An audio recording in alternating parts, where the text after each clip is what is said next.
వద్దు వద్దని చెప్పినా మంచి సంబంధం పెద్దింటి సంబంధం అని ఇచ్చి చేసావు డాడీ. ఇప్పుడు చూడు ఏమైందో. వాళ్ళ ఇంట్లో పని మనిషి కంటే హీనంగా చూస్తున్నారు నన్ను. నువ్వు ఏడవకు తల్లి, నేను వెళ్ళి మాట్లాడతానుగా. అమ్మా సుజ్జి, తనను పైకి తీసుకెళ్ళమ్మా. ఎక్కువ బాధపడుకులోకి మావయ్య సెటిల్ చేస్తానని చెప్పారు కదా. నా పెళ్లి చేయడానికి ఎన్నో అప్పులు చేశాడు నా నాన్న. ఇప్పటికీ అవి తీరుస్తూనే ఉన్నాడు. నా వల్ల మళ్ళీ ఈ బరువు డాడీ నెత్తి మీద పడడం నాకు నచ్చట్లేదు. అది బరువని ఎందుకు అనుకుంటున్నావు లోకి? మావయ్య నీ లైఫ్ గురించి ఆలోచిస్తున్నారు అనుకో.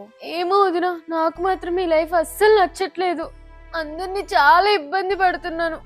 అస్సలు బతకాలనే లేదు. హలో నారాయణ గారు, ఒక 5 లక్షలు అప్పుగా ఉంటే ఇస్తారా? ప్రతి నెల వడ్డీ టైం కట్టేస్తాను. సరేనండి, నేను సర్దుతాను. థ్యాంక్ యూ అండి.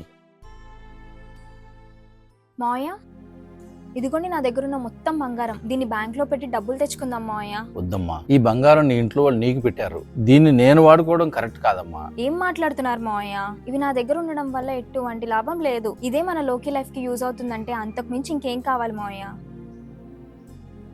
కావాలంటే మీరే విడిపించుకుని తీసుకుని రండి మావయ్య. ఎంత టైం పట్టినా పర్వాలేదు, కానీ ఏ మాత్రం లేట్ చేయకుండా లోకికి వచ్చిన ప్రాబ్లమ్ ని సాల్వ్ చేయండి మావయ్య. కానీ ఒకటి మావయ్య, నా బంగారం పెట్టినట్టు లోకికి మాత్రం తెలియకుండా చూసుకోండి. సరేనమ్మా.